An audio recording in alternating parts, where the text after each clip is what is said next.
So today we're going to talk about running back recruiting stories and Rhamondre Stevenson and all that's coming up after the bumper. What do you mean you don't subscribe to my son's YouTube channel? Mama, no! Just snap the damn ball, RJ. What's up, kid folk? It's RJ Young. I am not on a step mill. Consider hitting the like and subscribe button because I upload a video every single day. So it's OU related, college football related, sports related. We have a good time. And today we're going to talk about new OU commit Rhamondre Stevenson, as well as some running back recruiting stories on early signing day eve. But first, another story of my own. So, check this out. I think this is cool because it relates to the channel, it relates to football, and it relates to the power of people.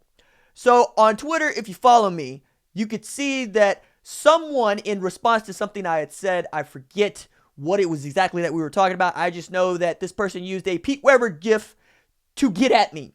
And seeing Pete Weber in a gif with his sunglasses at a bowling tournament just brought a smile to my... I got a face. That's what I smile with. I smile with my face. And I proceeded to talk about how I went to a tournament with sunglasses on because I thought Pete Weber was the coolest because I bowled too much in my youth. Won state championships, have a 298 ring, I can bowl. So a couple of folks asked me when we might bowl because, you know, I said, again, Fast Eddie plays pool and YouTube RJ bowls. So put up $200 toward my favorite charity and you can get every bit of this. The price is wrong. So Walker reaches out to me and Walker says, so when we bowling? And I was like, whenever you get the check ready. He's like, cool, say when. And I said, let's go this afternoon. He said, cool.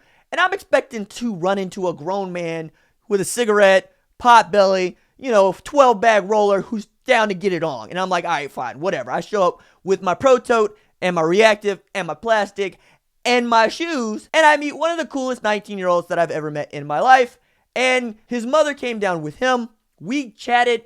I bowled. He bowled. I got lucky with a couple of Brooklyn strikes that gave me the high score. But most of all, I got to meet someone who really loves this channel, who I have something in common with. We were able to talk football for like 2 hours. He, his mom, and I at the bowling alley, at the bowling lanes, having a good time. It's one of the things that has been really delightful about this channel and about just being able to grow with YouTube and grow on Twitter and really congregate around Oklahoma football, college football, sports in general, and get to know some of the really cool people of my community who get to see me and I get to see them and we get to be people. And that's one of the things that I really enjoy about all of this is meeting some of the folks that RJ me at Walmart, who walk up to me and tell me that they like the YouTube channel, who hit me up on Twitter, hit me up on the comments in the YouTube section to say, hey, I really appreciate what you do.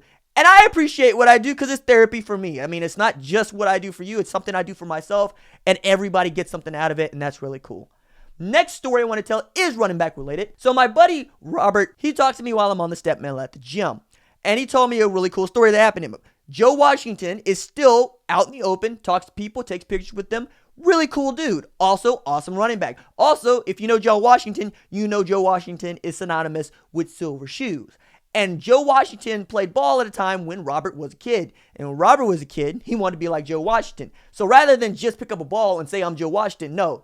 This man takes his shoes and paints them silver. Not with spray paint.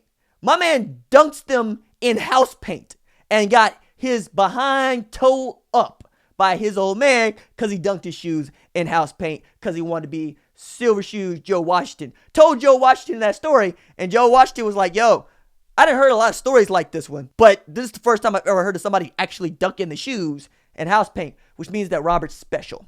Robert, you're special.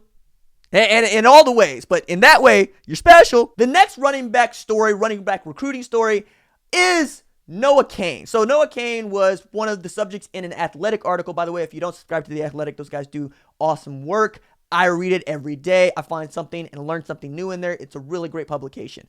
Max Olson went to IMG Academy. Those of you that are familiar with recruiting know that IMG Academy is kind of a launching pad for great football players and leads them to universities with name brand recognition like LSU, Texas, Oklahoma, so forth and so on. Buki went to IMG Academy. TJ Pledger went to IMG Academy. And Noah Cain goes to IMG Academy. Now, Noah Cain is no longer considering Oklahoma. He's down to about Texas, LSU, and a few other places. But for our purposes, you need to know that he is looking at LSU to go play college football. And he was in Baton Rouge shopping at High Neighbor with his grandmother when a dude with LSU swag saw him. Noah Cain didn't exactly think this dude recognized him and was going to go about his business, but this dude did recognize him and then proceeded to tell him he needs to go to LSU. He needs to go to the boot. I didn't even know the boot was a thing, but I'm not LSU like that. But apparently the boot is a thing because this man kept telling Noah Cain in front of his grandmother at a grocery store in the aisle, you need to commit to LSU. You need to go be a Bayou Bengal. You're going to go to LSU, right? And Noah Cain's like, I don't know. I mean, I get that. I played a little ball, but you need to go to the boot and you need to commit to LSU. You're telling me you're going to go to LSU, right? Again, I don't know. This happened like 4 or 5 times before Noah Cain was like, yo, this is really getting unsettling. Can you please leave me and my grandmother alone while we shop for groceries? These are the kind of things, and this is the kind of season that we're in. We're in the season where not only do rabid, just bad fans go up to children, teenagers, children, and tell them where they should go to college, but also we're in the season where parents are more likely to abscond with your national letter of intent than they are to support you on a decision to go to a school that you don't want to go to. Folks, remember the famous Houston Nutt story about the mom who forged her son's name, forged his signature on his national letter of intent, sent it to Ole Miss, and because they couldn't read it was the only reason they didn't accept it, sent it back for confirmation. They didn't get it because that dude wanted to go to A&M. And then this dude has to say, my mom, she just being my mom. She tried to do the right thing. And Houston Nutt was like, mom really wanted to go to Ole Miss. And, I would have loved to have him. But if he doesn't want to be here, he shouldn't be here. This is the season for which we're in. National signing days, now that we got 2, are going to be twice as awesome because you get twice as many really absurd, awesome recruiting stories. Ain't no stories like the Bagman stories that have come around. And now that Justin Fields apparently is planning to transfer, according to Dan Wolken at USA Today, he's about to be the most sought after transfer, not just this year, but perhaps of any year, because Justin Fields' skill set is on par with Kyler Murray's skill set. That's what his upside is. Not saying he's going to be that kind of quarterback wherever he decides to go, but if he does end up transferring, there's going to be no amount of conjecture, no amount of rumor that we have seen like what is going to happen with this kid, because he has all the tools. And he's leaving a great program in Georgia to go to somewhere where I'm assuming that he would play right away. Because, he's got to play behind Jake Fromm in a season where Jake Fromm has been really, really good. So ahead of the Sugar Bowl, Justin Fields wanted to leave. That's going to be an awesome transfer story. But now let's focus on the transfer story for Oklahoma, for which it is Rhamondre Stevenson. Rhamondre Stevenson committed to Oklahoma on Monday. He is a JUCO prospect out of Cerritos, Cerritos.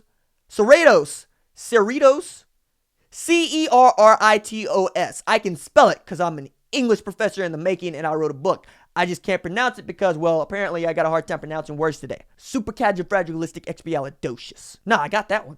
It's the easy ones I can't get. Rhamondre Stevenson will be the largest running back at Oklahoma as soon as he signs his national letter of intent because he's already 6'1", he's already 235. That makes him bigger than Trey Sermon, who is the largest running back on the roster today because, Rodney Anderson is leaving and Marcellus Sutton's career is over. But it also gives you 5 running backs in 2019 with Trey Sermon, TJ Pledger, Kennedy Brooks, Marcus Major, and Rhamondre Stevenson. Now, Marcus Major is a 2019 running back out of OKC Millwood.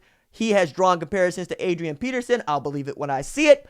But if he's anything close to that, he's going to be really good. Rhamondre Stevenson is coming off a 2,000-yard season in JUCO. Man had 16 touchdowns on 220 carries. He can flat out get it when we're talking about junior college. And the last great junior college running back that Oklahoma had, you got to go to Damian Williams. And Damian Williams was doing that thing for Kansas City against the Chargers. Now, I know they lost that game, but Damian Williams looked real good in it.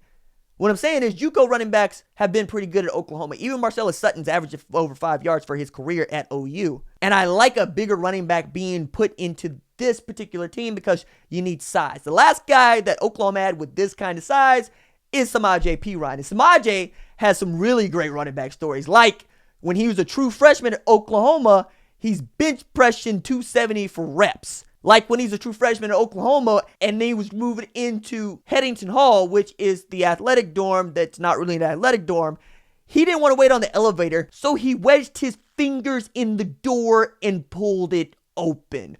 Samaje is that legendary cat with all the yoke to him. And I remember going to a Rivals Camp series where I got to see Samad J do his thing among other pretty great offensive and defensive prospects. And I asked him straight up, why did you pick Oklahoma when you had the opportunity to go to Alabama? And he says Oklahoma had the fewest amount of running backs. And when you get into the brass tacks of things, that stuff really does matter.